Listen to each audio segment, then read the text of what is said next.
Hello दोस्तों, ये कहानी है एक 5 से 6 साल के बच्चे की। एक 5-6 साल का मासूम सा बच्चा अपनी छोटी बहन को लेकर मंदिर के एक तरफ कोने में बैठा हाथ जोड़कर भगवान से ना जाने क्या मांग रहा था। कपड़े में मैल लगा हुआ था मगर निहायत साफ। उसके नन्हे नन्हे से गाल आंसुओं से भीग चुके थे। बहुत लोग उसकी तरफ आकर्षित थे और वह बिल्कुल अनजान अपने भगवान से बातों में लगा हुआ था। जैसे ही वह उठा, एक अजनबी ने उस नन्हे से बच्चे से हाथ पकड़कर उससे पूछा, क्या मांग रहे हो भगवान से? बच्चे ने कहा, मेरे पापा मर गए हैं, उनके लिए स्वर्ग मांग रहा हूँ। मेरी माँ रोती रहती है, उसके लिए सब्र मांग रहा हूँ। मेरी बहन माँ से कपड़े सामान मांगती है, उसके लिए पैसे मांग रहा हूँ। अजनबी ने पूछा, तुम स्कूल जाते हो? स्वाभाविक सा सवाल था। बच्चा बोलता है, हाँ जाता हूँ। उसने कहा। अजनबी, किस क्लास में पढ़ते हो? बच्चा, नहीं अंकल, पढ़ने नहीं जाता। माँ चने बना देती है, वही स्कूल के बच्चों को बेचता हूँ।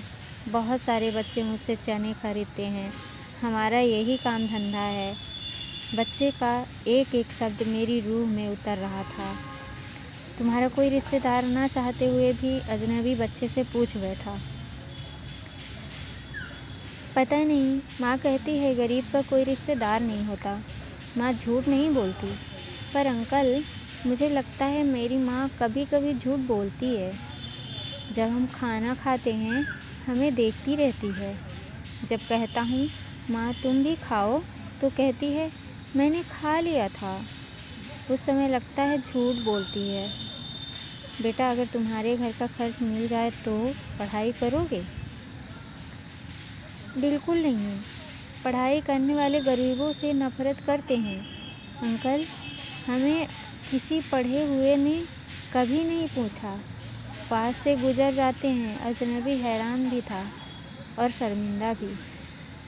फिर उसने कहा, हर दिन इस मंदिर में आता हूँ,